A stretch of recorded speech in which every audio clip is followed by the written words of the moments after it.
Welcome to Deadlock. We all suck right now, so if you've played a few games or many already, and you want to get better at the laning stage, then this is a video for you. I have a lot of MOBA experience, so this will help you smooth over some of the concepts that are probably hard to figure out right away. Games like Deadlock revolve around how many resources you have compared to your opponents, so most of our focus is collecting as much as possible while limiting how much they have. At the start of the game, or the laning stage, last hitting and denying is extremely important. You want to get all of the last hits if you can. Troops that die without you killing them do not give you souls, and last hit troopers that get denied only give you half. So try to keep an eye on which troopers are close to death and get those last hits when they start glow twitching. Or dance. Yeah, there's two ways to do it. For a measure of how important denies are, if you last hit 4 troopers and your opponent last hits 4 but you deny them all, then you're gaining 3 times more souls than your opponents. Keep in mind that melee attacking troopers to last hit them gives you the full souls immediately without a soul orb popping up. So if you can hit them without being attacked, it's a really good way to increase your soul lead because it can't get denied. Make sure that you're standing in the same general lane area as your teammate. Last hit souls, those ones that you get when the trooper dies, radiate off of the person who got the last hit. It's 40 meters for last hits and 35 meters for the soul orbs that pop out once you get them. Here's what 20 meters looks like. So if you and your teammate are playing really wide on opposite sides of the lane, you might be losing half of the souls in the laning stage. When you aren't busy with troopers, you should clear nearby small neutral camps. Push the lane, secure the troopers, then head to a small camp to clear it quickly, then return to the lane for the next wave. Killing the enemy small camp first can be nice because they no longer get to farm it, and you can take yours later. And whenever nearby, smash boxes and statues to collect souls and permanent buffs to further compound your advantage. In Deadlock, souls give you both money and levels. Levels translate to stronger spells and a faster ultimate, but they also give you more skill points that make your spells better. Choose how to spend your skill points based on what spells you're going to use the most in the laning stage. Plan around what spells will be useful later to farm, kill enemy heroes, or push towers. You'll notice that the costs to unlock the second and third tier of an ability are more expensive, so a mix of upgrades early is usually better, but sometimes saving up to max one ability first really unlocks your farming speed or kill potential. To make the money part of souls worthwhile, you have to buy items. There's lots of unique items that you can buy, but there's rows for each category that give you benefits in addition to their detailed benefits. Every item in that row will give you the bonus on the left. For weapons, it's a weapon damage increase. For vitality, it's a base health increase, and for spirit items, it's spirit power.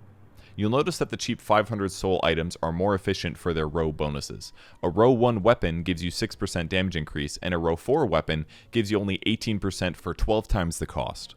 That means that buying at least 2 items in each category is good because it's a valuable purchase. In other games, we'd call it slot efficient. If you have the slot, you might as well fill it with an inexpensive item until later. Now you might be thinking that I'm splitting hairs here about efficiency, but this is a big deal in games like Deadlock. You spend all this time last hitting well in the laning stage to get a souls advantage, but if you just keep the souls in your wallet waiting to buy a really expensive item, that advantage doesn't do anything until you get there and make the purchase. You could have been stronger in the short term, which means getting more last hits, farming faster, and killing more heroes. Your hero's power level will feel smoother if you continue to buy items in your price range. And if you spend your souls on bad items that don't make you very strong, then your advantage is lessened as well. Guides really help here. When buying items in the laning stage, it's best to buy as soon as you have enough money, but without missing last hits. Finish all 4 troopers, jump back to the shop, then return to the lane stronger than before. Deciding what item to buy and in what order can be flexible depending on how the lane is going. Some good players, like yourself, focus heavily on last hitting because you know that souls matter for advantage, but other players spend more time shooting or punching their opponents to zone them. It's a decent caveman strategy, but if they spend all that time shooting my head, they might miss some last hits. I can counter this by purchasing items that give me regen in the laning stage. They shoot me, I heal me, and now I have more net worth because I got last hits. Now you've probably noticed that one of the lane creeps heals nearby allies. It heals you for 40 health every 6 seconds, meaning almost 7 regen per second. Killing your opponent's healer, trooper, first means harassing them is more impactful. But most importantly, playing near your healer is going to pump more heal into your hero and offset harass better. Make sure to pay attention if a guardian or enemy trooper is attacking you. Troopers attack the first thing they encounter, so if your troopers have died and you're standing there, that's free harass. Taking too much damage like this accidentally could get you killed when you fight an enemy hero to the death. If you do get harassed until you're very low and you don't feel safe last hitting, and you don't want to give them a kill, using zipline boost to get to your base to heal and return to the lane as soon as possible is a good idea. You want to spend as little time away from the troopers to maximize your soul collection.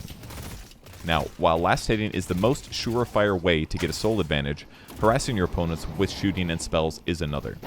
If they have to back and heal because you harass them, they aren't getting souls while they're gone.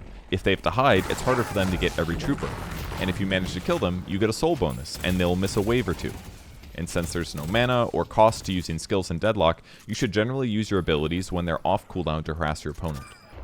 Using them to nuke troopers is fine, but spells won't secure soul orbs, so you'll have to be careful how you use them so they don't get denied. The laning stage starts ending once you secure a kill and push the enemy's guardian. Killing these are important because it removes your opponent's shop, making it hard to capitalize on their souls that they want to spend, and it makes their positioning more fragile. It also starts you on a path to unlocking more flex slots, which are item slots that can be filled with any category. Once you're out of item slots, not being able to make your build stronger in the category you want makes your power level worse than it should be. So make sure that you work with your team to rotate to other lanes and kill enemy guardians, and later on walkers and other base structures. Objectives like guardians, walkers, and delivering the spirit urn give souls to everyone on your team, so securing those advantages while defending your opponent's attempts to take yours will help your team keep a soul lead. If you've enjoyed this, I've got another video that covers how to play the mid and late stages of the game, as well as the biggest mistake that all Deadlock players make. If you guys are looking for a place to watch Deadlock videos, I recommend subscribing. I also stream on Twitch, twitch.tv/PurgeGamers. I'm a Dota expert, but happy to learn lots more about Deadlock. Bye.